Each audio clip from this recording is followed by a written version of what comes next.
Olá pessoal, bem-vindo ao canal Pensa Cristão. Esse é o quadro Acontecimentos. E hoje nós vamos falar sobre os principais assuntos da semana, que tiveram maior relevância. E como não poderia deixar de ser, o assunto de maior proeminência, de maior relevância, novamente é o panorama político. Vamos falar hoje sobre as questões das urnas eletrônicas, também vamos falar dos pronunciamentos do futuro presidente já eleito, Lula, que deixaram o mercado aí alvoroçado. Então, logo após a vinheta, nós vamos trazer todos esses acontecimentos sob um prisma, sob uma ótica cristã e também uma forma analítica como cidadão também. Então, logo após a vinheta, Pensa Cristão, Acontecimentos.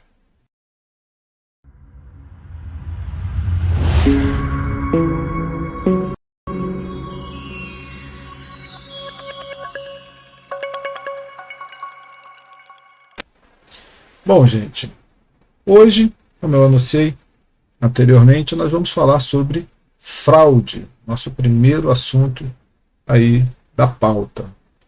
Houve uma grande comoção, inclusive desde o fim das eleições, do fim do pleito, houve sempre aí, motivando as manifestações, a questão das fraudes, se realmente foi um pleito eleitoral legítimo, se foram eleições legítimas, né?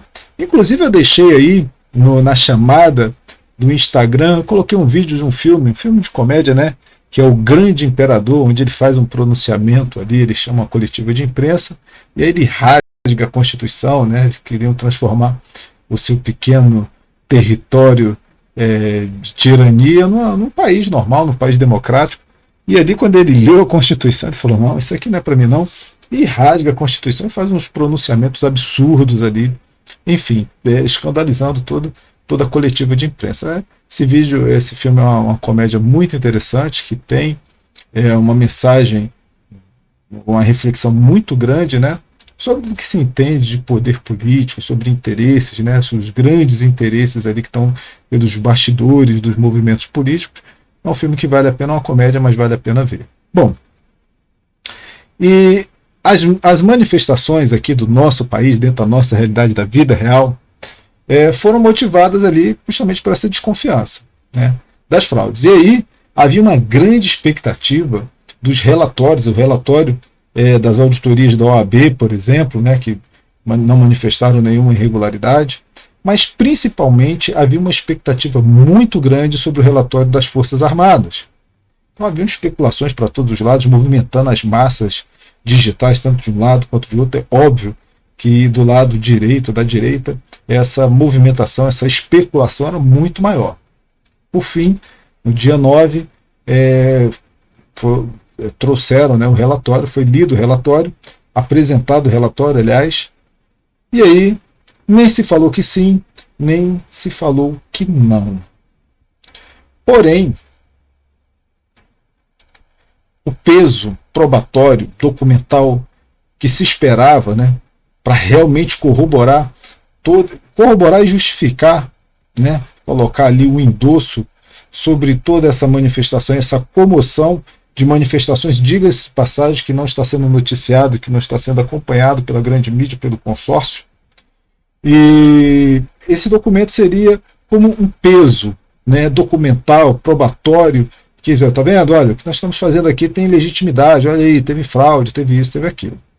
Só que pelo relatório, que era de onde se esperava, pelo relatório das Forças Armadas, onde se esperava realmente essa substância, ela não veio. É claro que o relatório trouxe ambiguidade sobre o parecer, né? Apesar de ser um parecer técnico, mas trouxe uma ambiguidade. Olha, não encontramos, mas há muita fragilidade, também não podemos dizer que não houve. Então, não foi encontrado, mas também pode existir, simplesmente a gente não encontrou. Essa é a tradução do relatório, em suma. E isso aí acaba trazendo, obviamente, mais lenha para a fogueira, acaba fomentando. Apesar de que as manifestações, é óbvio, as pessoas, por mais que queiram manifestar, também têm suas vidas, enfim, não podem estar ali em contínuo numa manifestação física. Mas a militância continua dentro das redes sociais e de diversas formas, e ainda assim em manifestações físicas, sim. Tá? Inclusive, como eu já falei aqui, e deixo a minha opinião ressaltada, com relação aos caminhoneiros, que eu não concordo com a obstrução de vias federais, seja qualquer via, porque impede o direito de ir e vir, principalmente vias federais, rodovias federais, onde ali transitam insumos, né, medicamentos, alimentos, enfim, combustível. Isso aí não é producente, como eu já falei anteriormente, não vou ficar me repetindo aqui. Mas as manifestações que são pacíficas, que das manifestações aí que se apresentaram em todo o país, não houve relato de violência, ao contrário, né, de manifestações de esquerda, onde há geralmente muita violência empregada, diga-se de passagem, essas manifestações que não estão sendo noticiadas, elas se reivindicam algo que ainda persiste na cabeça de cada um que hoje se coloca nessa posição de indignação. Uma frase, uma palavra, aliás, chamada fraude. Só que a fraude, e como eu falei, que era esperada como um documento probatório através do relatório principalmente aguardado e desejado das Forças Armadas e não veio, essa fraude ela estaria limitada apenas ao algoritmo das urnas eletrônicas? Bastaria inserir um código-fonte nas máquinas e pronto, bastaria para vencer as eleições? A fraude se resumiria apenas a isso? Será? Vamos dar uma olhadinha para a gente desenvolver esse assunto sobre o significado da palavra fraude. Vou colocar aqui na tela. Bom, o significado da palavra fraude. Eu trouxe direto aqui do dicionário, tá? Logro, falsificação de produtos, documentos, marcas e etc. Qualquer ação ilícita, desonesta, ardilosa que busca enganar ou ludibriar alguém. Adjetivo. Que se utiliza de ardiz ou de esperteza para enganar alguém ou para conseguir o que se pretende. Usava palavras ardilosas para enganar o povo.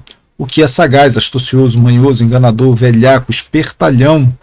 Inimigo ardiloso. Etimologia de origem da palavra, etimologia da palavra ardilosa. A palavra ardilosa deriva da junção de ardil e do sufixo os.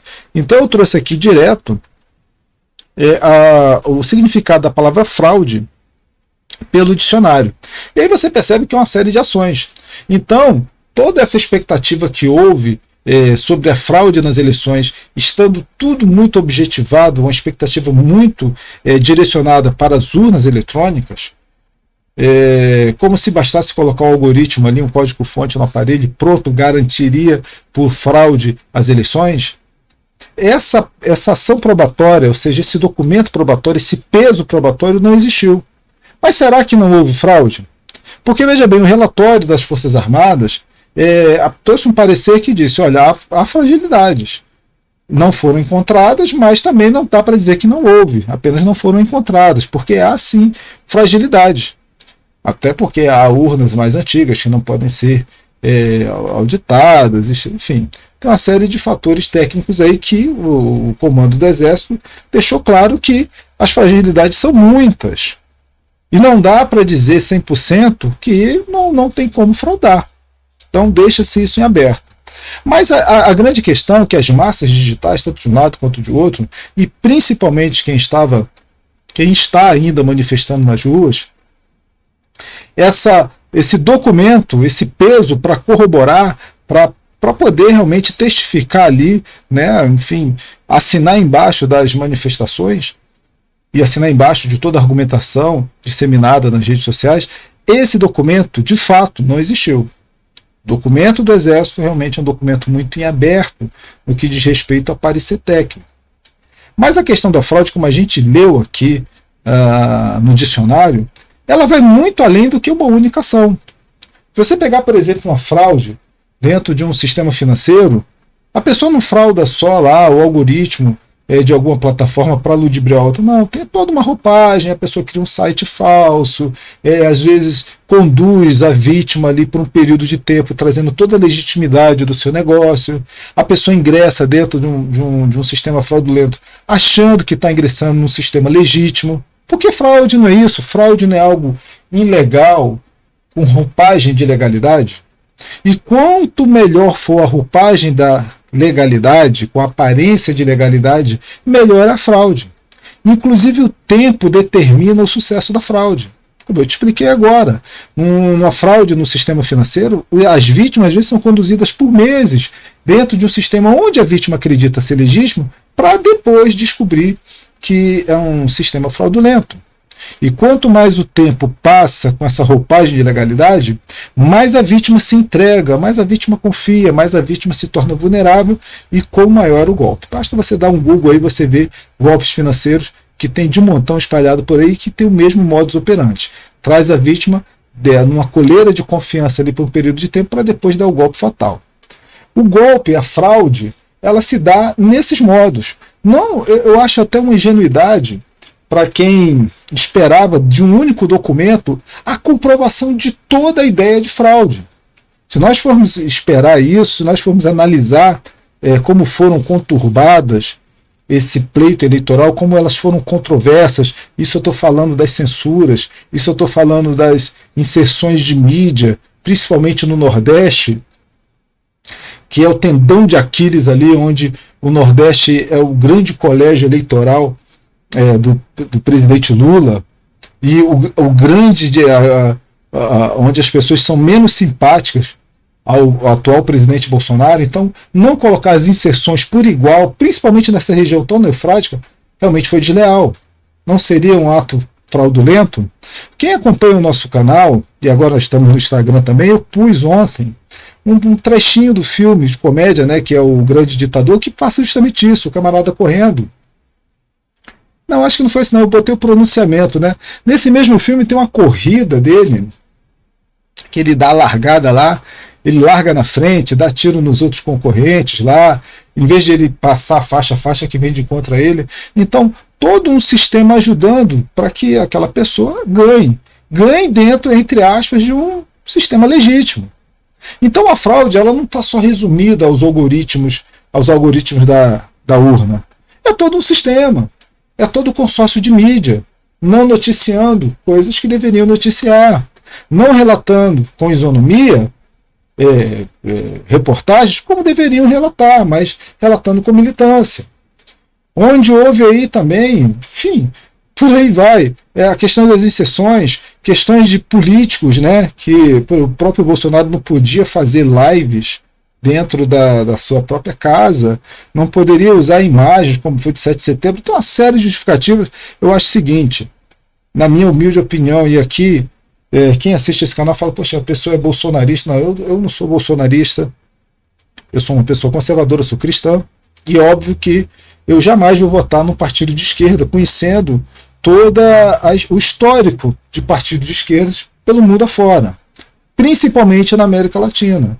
Nós temos aí que eu não vou ficar me repetindo o que todo mundo fala, basta você dar um Google e ver como está. Mas em qualquer partido, em qualquer país onde se impere o socialismo, por exemplo, porque comunismo ainda não existe, você vai perceber que um cristão jamais pode ser simpático a um sistema como esse, só se ele não tiver o mínimo de inteligência, o mínimo de cultura, o mínimo de informação que apoie, como houve muitos cristãos que apoiaram Lula, que votaram Lula. Respeito a opinião de cada um, só não acho coerente. Eu não vejo como um judeu votar no partido nazista, entende? Eu não entendo como o rato pode votar no partido do gato, eu não entendo como a ovelha pode votar no partido da raposa. Então realmente me falta um pouco de entender essas pessoas, mas temos que respeitar porque trata-se de uma democracia. Mas eu, como cristão, sou sim conservador. Eu acredito nos moldes da família tradicional, eu acredito nos moldes da fé cristã, eu acredito nos moldes de um estilo de vida tradicional, conservador. É um direito meu. Ou será que também nós não podemos mais expressar a nossa opinião de estilo de vida? Então eu, como cristão e conservador, é claro sim que eu vou pender para partidos de direita. Então, tendo ali um partido de esquerda e um partido de direita, não por ser Bolsonaro, mas sempre um partido que defende conceitos cristãos, que defende conceitos da família, conservadores, liberais, é óbvio que, independente de quem está ali, é claro que a gente tem que analisar a pessoa, tem que analisar a plataforma política, mas é óbvio que eu, como cristão, não tenho como votar no partido de esquerda sabendo tudo que ele pode fazer. Então, quem assiste esse canal pode dizer, não, é mais um canal de um bolsonarista. Eu acho que tirar um pouco essa pecha, um pouco esse título, e tirar esse fanatismo político que está se vendo por aí, onde a pessoa apoia uma determinada figura política, independente do que ela fizer, eu apoio mesmo se ela matar uma pessoa na minha frente, não importa, eu continuo apoiando ela. Isso é fanatismo político. E isso não pode existir. Os fanáticos, as pessoas que não têm um mínimo de consciência, de coerência na sua fala, elas não deveriam jamais emitir qualquer opinião, porque o pensamento fanático ela não pode ser dado como opinião racional. E eu procuro aqui, conforme o canal propõe, propõe te colocar para pensar. Pensa um pouco fora da caixa. Mesmo você que está me assistindo, talvez seja de esquerda, e eu respeito a sua opinião, eu respeito o seu posicionamento, mas coloco alguns questionamentos, como a gente vai fazendo no decorrer desse quadro agora. Então, só para deixar bem claro, isso aqui não é um canal bolsonarista, eu não ganho um centavo para falar dele. Tá? Eu apenas estou falando aqui com um público que, por ser cristão, que talvez me acompanhe, ou por não ser cristão, mas que tem coerência no pensamento, tem coerência e tem o coração aberto, a cabeça aberta para receber a informação e se colocar a pensar sobre essa informação e não receber a informação já pronta. Nós temos que parar também, para você que me escuta, de querer receber pronto, a opinião pronta. Você é uma cabeça pensante. Você é um ser com inteligência. Deus te dotou de inteligência e de livre-arbítrio. Para de decidir porque todo mundo está decidindo por um lado. Decida por aquilo que você entende que é correto. Decida por aquilo que você pese na balança e veja, não, poxa, independente de eu simpatizar ou não com essa figura política, o que essa pessoa está fazendo é errado, o que essa pessoa está fazendo é certo. É disso que estamos falando. É você se colocar, se propor a pensar, a ser coerente. É essa a proposta do canal. Então, baseado nisso, baseado nessa linha de raciocínio, a questão da fraude, na minha opinião, foi muito além das urnas. A questão da fraude foi na disparidade da concorrência. Os dois estavam concorrendo. O que é concorrer? Correr lado a lado, né? O dado como lado a lado, paralelos. O copiloto, né? Está do lado, pilotando do lado. Cooperador, que opera ali do lado. Então, concorrência, ou seja, está concorrendo, estão lado a lado, deveriam estar com os mesmos desafios e com as mesmas oportunidades, para que então as eleições fossem justas. E na sua opinião, mesmo você que é de esquerda que está me ouvindo talvez, houve concorrência equalitária? Todos tiveram, mas teve muita fake news.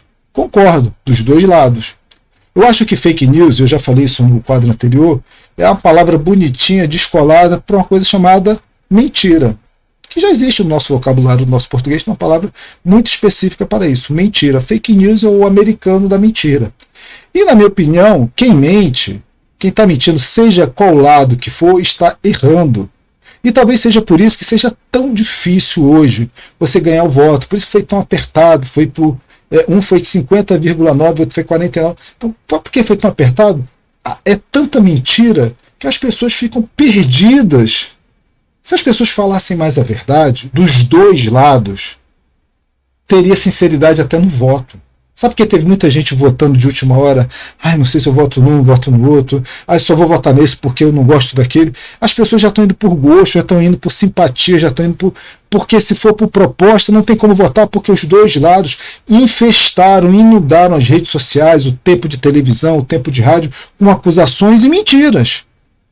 Imagina, eu tenho 42 anos, dos pleitos que eu já observei, foi um dos mais sujos que eu já vi na minha vida.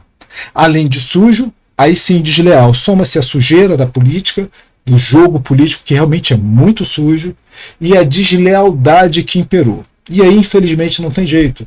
Essa deslealdade puxou o lado do pêndulo da balança para um lado só. E esse lado, infelizmente, foi o lado da esquerda. Tanto o consórcio de mídia, quanto a militância judiciária, né, sobre diversos assuntos onde o judiciário não deveria, até mesmo funções legislativas que não competem ao Poder Judiciário, tomou para si o imperialismo, né, sobre todos os assuntos, como se no chamado estado de exceção. Estado de exceção para mim se chama censura, estado de exceção numa coisa chamada democracia se chama censura, se chama falta de democracia. Você tem a democracia, agora não tem estado de exceção. Nesse período de tempo não vai ter democracia, vai ter o autoritarismo. Então, como que nós dizemos que o dia das eleições é a festa da democracia se estamos tendo um lapso de democracia? Estamos tendo um intervalo da democracia no chamado estado de exceção. Então começa a pensar sobre isso, sobre esses paradoxos, sobre essas coisas antagônicas que é a democracia e o autoritarismo, como isso foi presente. Para defender a democracia, vamos agir com o autoritarismo. Imagina que para salvar uma pessoa eu dei um tiro na pessoa. Imagina que eu chegasse com o argumento, o médico chegasse, olha, só tem um jeito de salvar a pessoa, como? Dando uma injeção letal. Você fica, meu Deus, como pode? Você quer salvar ou quer matar? Como se pode, então, dizer que houve uma festa da democracia se estávamos em estado de exceção? Principalmente do de voz, que é justamente a exceção que não poderia existir. A voz jamais deveria ter sido calada de nenhum dos lados. Isso eu falo dos meus lados. Mas estão falando mentira. Deixem mentir, deixem falar o que quiser. A população tem que ter capacidade, inteligência de se arguir sobre o que está assistindo. Mas está mentindo de um lado, o outro também deve estar mentindo. Não existe santo nessa história. A grande verdade é essa. Os dois lados erraram muito. Só que, infelizmente, os dois lados erraram muito e só um lado foi punido, só um lado foi calado. E aí sim há deslealdade. E aí sim há um díspare entre o que é democracia e o que é autoritarismo. E uma vez que você coloca autoritarismo dentro de uma questão democrática, que são as eleições, aí você volta lá para aquele filminho que eu botei no Instagram para fazer a chamada para o vídeo de hoje, onde o ditador rasga a Constituição, e não foi isso que foi feito no nosso país, está lá artigo 5º, inciso 9º, se não me falha a memória, o direito à expressão, rasgou-se a Constituição, as eleições foram manipuladas. Aquele vídeo, e esse filme é de 2000 e pouco aí, da década de 2000, nem de 2010, antes de 2010 aquele filme, e olha como ele está atual, aquele ditador se expressando, parecia o resumo das eleições, agora de 2022, porque foi uma atitude totalmente autoritária e antidemocrática. Então as fraudes, que tanto se esperava num documento, resumidamente num documento, para que houvesse peso probatório sobre algo, na verdade a fraude ele é um grande documento que tem que se juntar em todas as peças, desde as mídias, desde das ações autoritárias do Sr. Alexandre de Moraes, desde das inserções que não foram colocadas, desde tudo. Desde compra de voto, circulou na mídia aí, pessoas que a pessoa ia votar e alguém acompanhando a pessoa, via que a pessoa tinha que votar e recebia o dinheiro na hora. Então houve uma série de coisas que a fraude não poderia ser resumida apenas no algoritmo. O algoritmo na urna eletrônica seria só mais um item, só mais um elemento. Agora, se houve uma fraude, ou vou colocar aqui em outras palavras, se houve uma suposta fraude, por que eu estou falando de suposta fraude? Porque talvez você que esteja me assistindo fale assim, Felipe, você está falando muito, mas não há prova. É verdade. Presta bem atenção. Tem coisas que estão pelas circunstâncias que se traz o probatório. Por exemplo, vou te dar um exemplo aqui. Um camarada lá tinha 2 galinhas e o vizinho dele não tinha nenhuma. De repentemente some uma galinha e o vizinho dele está comendo frango assado. Não houve uma prova, uma foto que ele roubou a galinha. Não tem como fazer um DNA ali, não tem condições de fazer um DNA naquela galinha que está sendo assada ali para saber se foi a galinha. Não há uma prova. Mas toda circunstância, o circunstancial, mostra que um vizinho roubou a galinha do outro. Não há uma prova cabal, não há uma gravação, não há foto, não há um documento que mostre onde houve a fraude. Mas se você olhar o cenário como um todo, toda a história, todo o decorrer das eleições, todo o decorrer do pleito eleitoral, há sim um grande movimento fraudulento em prol de um certo candidato. Isso aí, só se você ou não tem olhos, ouvidos, se não tem cérebro para raciocinar, ou se é cínico. Você tem que escolher se você é deficiente visual, auditivo, a ser falado, ou se é cínico, para não ver, olha, realmente houve 2 pesos, 2 medidas aí, para um lado e para o outro não. Então, a fraude ela não traz um documento único, ela tem ela está difusa em todas as ações do pleito eleitoral. Mas se há uma fraude ou uma suposta fraude, há sim uma suposta vítima e um suposto objeto, porque toda fraude tem um objeto de fraude e tem uma vítima também. No caso das eleições, podemos dizer que a fraude, o objeto da fraude foram as eleições. E a vítima foi a democracia. Porque uma vez que você tem uma eleição fraudada, a democracia perde. Mas a grande fraude, ela vai além das eleições. O objeto da fraude vai além das urnas eletrônicas, vai além do pleito eleitoral. A fraude ela quer atingir muito mais que isso. Fiz uma pequena relação aqui de onde a fraude ela vai se impostando, na verdade. A vítima da fraude, num primeiro momento, sem a democracia através das eleições, mas ela vai além. As manifestações que apontam essa fraude, elas estão defendendo não só as eleições, elas estão defendendo a democracia, elas estão defendendo a família, a liberdade, os valores cristãos, a fé, a liberdade comercial, né, o liberal, você ter um país liberal, um país que não seja o Estado inflado, mas seja a sociedade, a nação crescendo como um todo, não só o Estado. Há muita confusão em identificar o Estado e a nação. O Estado não é a nação. O Estado é o Estado. Ele é feito para administrar a nação. Ele é feito para trazer bem-estar, para fazer política, polis, trazer bem-estar para a população. O dever do Estado, na verdade, deveria ser assim, sair do caminho das pessoas para que elas prosperem e lhe permitir e lhe garantir segurança e bem-estar para que elas prosperassem. O Estado não foi feito para pesar sobre a sociedade e manipulá-la. Na verdade, o Estado ele tem uma função ali de garantir o bem-estar e o crescimento da sociedade. E quando se vai às ruas, não está se manifestando só por uma suposta fraude nas urnas. Estamos manifestando, e eu me coloco solidário às manifestações pacíficas que garantam o direito de ir e vir, mas as manifestações pacíficas, como tem se mostrado pelo país afora, e eu me mostro solidário a isso, estão lutando muito mais do que pelas urnas. Estão lutando pela liberdade, pela família, pelo seu direito de fé, certo? E principalmente pela sua identidade. Uma coisa que o brasileiro havia perdido há muito tempo. O brasileiro sempre teve vergonha de dizer que é brasileiro. O brasileiro só vestia camisa verde e amarela quando era Copa. E isso até o Brasil ser eliminado em algum momento. Não se vestia. Você vê em qualquer filme, principalmente os americanos, que são os mais veiculados, é óbvio, né? É a maior indústria, a mais conhecida, a mais famosa, a mais rica, a indústria cinematográfica é americana. Você vê nesse país que as pessoas têm orgulho, vestem as cores da bandeira do seu país. Um orgulho de ser daquele país. Nós resgatamos também aqui no Brasil esse orgulho. Hoje a minha mesa está decorada com a bandeira do meu país. Eu tive um professor de geografia em 1900 e lá vai bolinha, que ele viajou uma vez para a França. Ainda era estudante e tal, estava viajando o mundo, e ele disse que entrou no metrô da França e viu um passageiro assoviando uma música.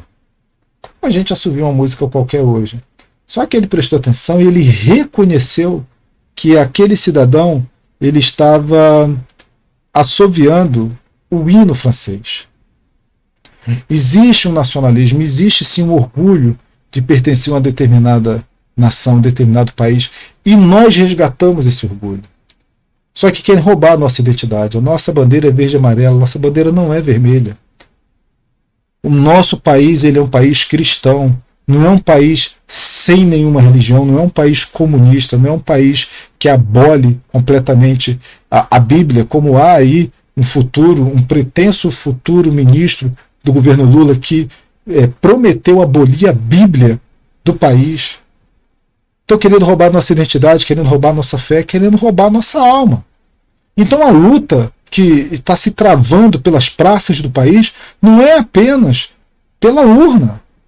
É pelo nosso estilo de vida, pela nossa liberdade. Querem calar a nossa boca, querem calar nossas orações, querem calar o nosso modo de pensar. Você que está me assistindo talvez não seja cristão, seja de uma outra religião, professe uma outra fé. E eu não posso te calar, pelo contrário, eu vou dialogar com você. Tem um grande pregador, já falecido, o Myles Munroe. Acho que já é falecido, né? Eu acho que sim. Eu já vi algumas pregações dele, já li um livro dele. Só li um livro dele. Não encontrei mais. Tinha mais algum livro do Myles Munroe, eu só tinha um. Minha esposa já trabalhou na livraria. Mas eu só tinha mais, né? Na verdade, eu só peguei um para ler. Até fui relapso de buscar outros títulos. Mas ele falava algo assim. Eu achava super inteligente da parte dele. Nós não devemos trazer embate com qualquer pessoa de qualquer outra religião. Porque qualquer pessoa de qualquer outra religião, ela também de alguma forma está buscando a Deus. Está buscando a Deus. Só que está com uma visão diferente da nossa. E cabe a nós, numa troca de ideias, talvez num embate até, mas de ideias, trazer a luz de algum lado. Então, calar a voz de alguém só porque o seu discurso não te agrada, isso não é democrático e também não é cristão. Jesus jamais calou a boca de ninguém. Jesus permitia que as pessoas falassem e ele trazia a sua argumentação, que por 100% das vezes a argumentação de Jesus desconcertava o outro e falava assim, realmente, o que eu estou falando aqui não tem o menor sentido, o que ele está falando tem toda a coerência do mundo. Então nós não fazemos pelo poder da força, nem por força, nem por violência. Esse é um método que Jesus trouxe. E eu, como cristão, a palavra cristão quer dizer pequeno Cristo, procuro replicar a minha vida. Eu jamais vou impor por força, seja por força de ideia, seja por força de violência. Não, você tem que concordar comigo, ponto, acabou. Isso está errado. E o que a grande fraude que todos nós aqui, principalmente nessa semana, que esperávamos que no dia 9 trouxesse através de um relatório das Forças Armadas, que seria o grande documento que colocaria uma pedra ali sobre tudo, que não veio, não pode ser um paradigma para dizer, não, estávamos errados, não houve fraude, foi legítimo. Não. A legitimidade de um processo vem de todas as ações de um processo, e não de um único elemento, de um único passo, de um único requisito desse processo, mas sim como um todo. E como um todo observamos que houve sim uma deslealdade, uma disparidade, não houve equidade. E o que não é equidade, o que é fraudulento, o que é desleal, desonesto, como nós lemos aqui no significado no dicionário da palavra fraude, isso sim corrobora, isso sim traduz, isso sim traz a ideia de fraude. Então, o que eu quero deixar aqui é que por não existir um documento não quer dizer que não houve fraude. Entende? É disso que eu estou falando. Resumidamente é isso. E a fraude também, o objetivo não eram só as urnas. O objetivo é chegar na nossa identidade, na nossa liberdade. É tirar aquilo que nos é dado de graça, que é o nosso livre-arbítrio, o nosso direito de pensar da forma que acharmos melhor, o direito de falar aquilo que entendemos o que é correto, o que é certo, para defender as ideias que nós acreditamos que são as corretas, de defender a nossa família, de dizer que o certo é o certo, o errado é o errado. O certo é ser honesto, o errado é ser desonesto, o certo é trabalhar, o errado é roubar. São ideias simples que nós defendemos que estão sendo deturbadas e que somos obrigados, se falarmos algo contrário, seremos punidos, seremos censurados, seremos sancionados de alguma forma. Então a fraude vai muito além das urnas. A fraude vai para dentro da sua cabeça. Querem colocar uma ideia totalmente avessa, totalmente fora do esquadro, totalmente errada, controversa, totalmente equivocada, para que você diga que está correto. Então, a fraude vai muito além das urnas. A fraude tende a ir à sua cabeça e descer ao seu coração, como já tem feito com muitos. Então, sou solidário, sim, às manifestações que ainda acontecem, desde que sejam pacíficas, e dentro das normas, respeitando a Constituição e respeitando o direito do outro, mas sim manifestando, enquanto podemos manifestar. Porque o senhor Alexandre de Moraes já declarou que quem se manifesta é criminoso. Nós estamos observando aí redes sociais caindo, estamos observando aí pessoas que estão sendo, enfim, canceladas, e até atores globais, como eu havia falado antes. Acho que foi a Cássia Kiss, teve até os seus capítulos da novela aí encurtados, porque ela vai ser, olha, não queremos mais você aqui, porque ela defendeu algo que é simples. Ela defendeu algo que é científico, biologicamente, cientificamente comprovado, que 2 homens não geram uma criança, nem 2 mulheres geram uma criança. Por ela ter falado isso, ela automaticamente se torna inimiga da emissora, porque a emissora defende coisas absurdas, né? Defendem as coisas mais estrambólicas, porque o certo é o errado é o certo. Daqui a pouco a gente vai ter que admitir que temos que subir para baixo e descer para cima, tem que ter 2 ideias dentro da mesma frase, porque é o que está se falando hoje. E como tem se falado. Quem assistiu os últimos podcasts que eu fiz, eu trouxe ali as contradições do Lula na época de campanha e na sua primeira semana, logo após ter ganho o pleito, como ele já estava fazendo afirmações totalmente contrárias àquilo que ele havia prometido em campanha. Inclusive com argumentações que ele dizia como criminosas, que agora ele assume para si que não são mais criminosas. Como, por exemplo, orçamento secreto, que agora é orçamento do relator. Não é verdade? Então, a PEC kamikaze, que agora na verdade é transição. Então, muita coisa aí, que são as contradições, vão se revelando nesse episódio, né? Nesse decorrer dessa minissérie que se chama Brasil, e cada episódio está cada vez mais maluco do que o outro. Parece aquelas séries de Netflix que a cada episódio você vê uma coisa nova, mais absurda, e você não acredita que aquilo está acontecendo. É o Brasil hoje. Eu sempre indico esse livro. Aliás, agora acho que tem outras pessoas também indicando aí, não sei se por virem, acredito que não, porque esse canal é muito novo, tem muito pouca visualização, mas o livro de 1984, George Orwell, fala muito sobre isso. E tem um outro livro, porque eu não trouxe aqui a imagem do livro, né? Mas só buscar aí, dá um Google, da Amazon Prime, na Amazon, tem para vender. Revolução dos Bichos. Meu Deus, esse livro, olha, eu vou dar sequência aqui nos acontecimentos, mas teve uma parte do livro que fala justamente o que está acontecendo agora. Então, não vou dar spoiler, dá uma lida nesse livro, 1984, George Orwell, e também Revolução dos Bichos, do mesmo autor, George Orwell, e vai falar muito sobre o que está acontecendo, sobre toda essa dinâmica que a gente está observando, que está absurda, a gente está vendo cada coisa mais absurda que a outra, mas que é a nossa realidade. E um autor do início do século aí, né, na primeira metade do século passado, no caso, relatando com tanta fidelidade dos fatos. Bom, vamos dar sequência aqui. Falamos aqui sobre a fraude, agora vamos falar um pouco também de outro assunto que ventilou muito nas redes sociais.